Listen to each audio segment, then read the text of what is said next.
अपराधियों को गिरफ्तार कर दिया और बचे हुए उनको प्रशासन को कह दिया कि 24 घंटे से पहले अंदर करके और उनको इस रोडों पर घुमाए और पोखरण की जनता के सामने उनको बेनकाब करें। कई सारे जो सूत्र है वो ये बता रहे हैं कि इस प्रकरण के अंदर अल्पसंख्यक भाजपा का जो नेता है वो इसके अंदर लिप्त है। क्या लगता है मदन सिंह जी, क्या कहा है, ये जानकारी आप तक है कुछ? अगर भाजपा का हो चाहे कांग्रेस का हो, नेता कोई भी हो, गो हत्या में लिप्त है तो उसको सजा मिलनी चाहिए। ये मारवाड़ की जनता इस नंदी हत्या के बाद उद्वेलित हो चुकी है और गो हत्यारों को पोखरण के अंदर बख्शा नहीं जाएगा। पोखरण विधानसभा के केलावा गांव में गत दिनों गो हत्या प्रकरण के बाद आज पोखरण के अंदर विराट हिंदू सम्मेलन हुआ। कई सारे हिंदू नेता है वो यहाँ पहुंचे, कई सारे पार्टियों के भी थे लोग यहाँ। मदन सिंह जी, एक इतना बड़ा कृत्य, क्या कहना चाहोगे पोखरण विधानसभा का? जबकि हिंदूवादी नेता है वो इस तरीके के बयान पहले भी दे चुके हैं कि इस इलाके के अंदर इस तरीके के कृत्य होते हैं, एक खुला है, क्या लगता है आपको? मैं दावे के साथ कहता हूं कि राजस्थान की सरकार इस विषय को लेकर के सजग है। आदरणीय सीएम साहब इस विषय को लेकर के संबंधित विधायक और प्रशासन से पूरी जानकारी लेकर के कंटिन्यू इस विषय को लेकर के अधिकारियों के टच में है। अपराधियों को गिरफ्तार कर दिया और बचे हुए उनको प्रशासन को कह दिया कि 24 घंटे से पहले अंदर करके और उनको इस रोडों पर घुमाए और पोखरण की जनता के सामने उनको बेनकाब करें। जो गाय को काटते हैं और गाय का मांस ला करके गलियों में बेचते हैं, हिंदू धर्म की भावनाओं के साथ खिलवाड़ करते हैं। हिंदू धर्म को आज जिन्होंने बदनाम करने की कोशिश की है, पूरा पोखरण नहीं मारवाड़ उद्वेलित है।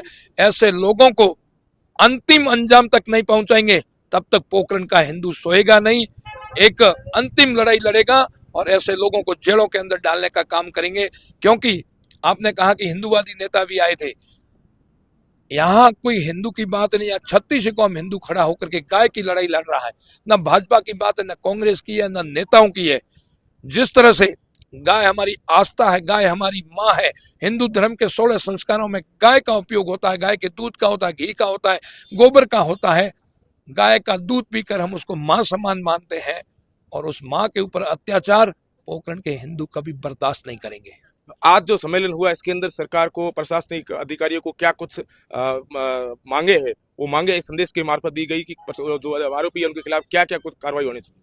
भारतीय संविधान के तहत जो गो हत्या के अधिनियम के तहत कानून बना है, उस कानून के तहत इनको सजा होनी चाहिए।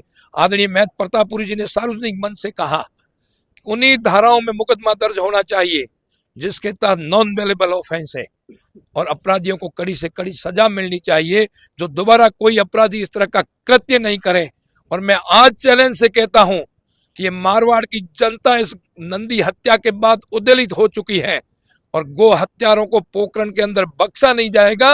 और मैं तो आदरणीय सीएम साहब से इतना कहता हूं कि आपने काफी जगह बुलडोजर चला दिया है और बचे कुछ लोगों ने जिन्होंने गो गाय का मांस बेचा है, उनके घर भी कुड़क करके गिरा देने चाहिए। जो इस तरह का कृत्य करके इन सब की भावनाओं के साथ खिलवाड़ करते हैं, उनको अंतिम अंजाम तक पहुंचाना चाहिए। जिस तरह से बुलडोजर चलता है, वही बुलडोजर पोखरण के उन लोगों पर चलेगा जिन्होंने गो हत्या की है।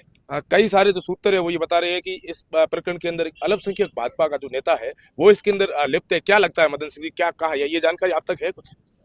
ये विषय मेरे संज्ञान में नहीं है।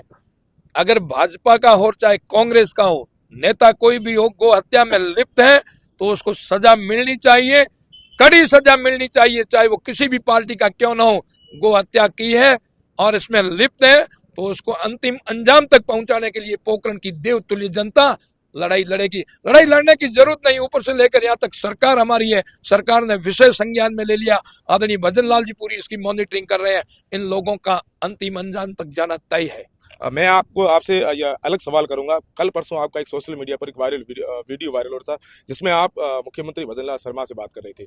क्या लगता है, जैसलमेर के लोग ये चर्चा कर रहे हैं कि जैसलमेर के पावर सेंटर जो है वो मदन सिंह बनते जा रहे हैं, क्या कहोगे उसको लेकर आप? नहीं, ऐसा कुछ नहीं है। बिल्कुल लोगों के अपने अपने सीधी बात करके और इस तरीके से जो पूरी की पूरी बात है वो जनता के सामने जो रखने वाली बात मदन सिंह जी कर रहे हैं। और ऐसा लोगों को लग रहा है कि जिस तरीके से बाड़मेर के अंदर स्वरूप सिंह खारा पावर सेंटर बन के लोगों का काम करवा रहे हैं, क्या उसी तरह पर मदन सिंह जी या जैसलमेर के पावर सेंटर?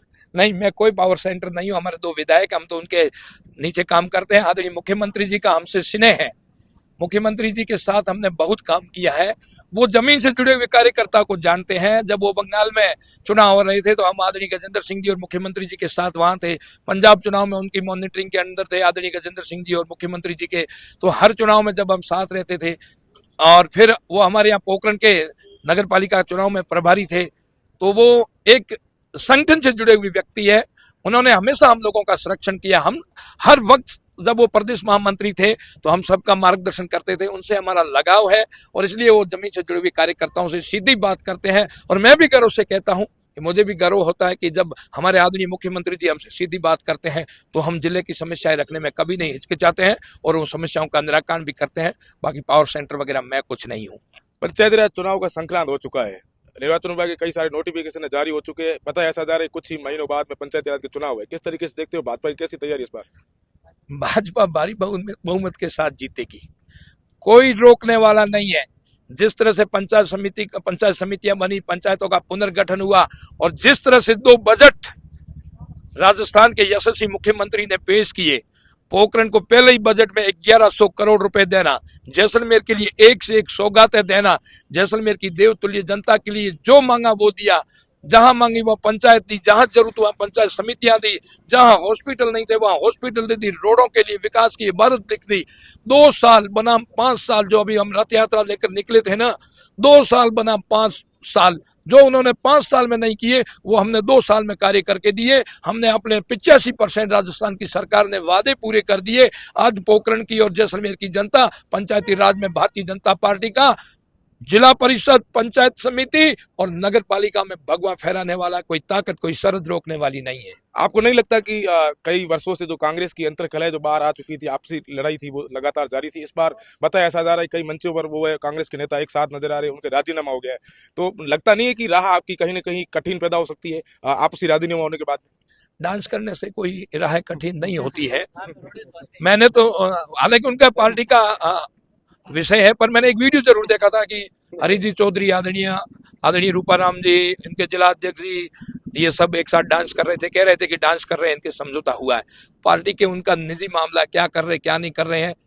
जहां आपके लिए चुनौती नहीं? कोई चुना है, कांग्रेस चुनौती है ही नहीं। कांग्रेस तो डूबता हुआ नाव है, उसके अंदर कोई राह नहीं, सब भाग गए। बिल्कुल, ये थे मदन सिंह जी राठौर। इनका साफ तौर से कहना है कि ये जो गो हत्या प्रकरण में जितने भी आरोपी लिप्त हैं, निश्चित रूप से इनकी सरकार जो है उन लोगों को उनके लोगों के खिलाफ कड़ी से कड़ी कार्रवाई करवाएगी। उसके साथ ही पंचायती राज चुनाव को लेकर भी ये कहा कि भाजपा जो है वो लगातार पिछले जिस तरीके से विधानसभा चुनाव में जीते हैं उसी तरीके से इस बार पंचायती राज के चुनाव में जीत हासिल करेगी। अब देखने वाली बात ये होगी कि पोखरण इस केलावा गांव के कृत्य में जो लोग शामिल है उनके खिलाफ मदन सिंह जी की सरकार क्या कुछ काम करती है, ये आने वाला भविष्य ही बताएगा।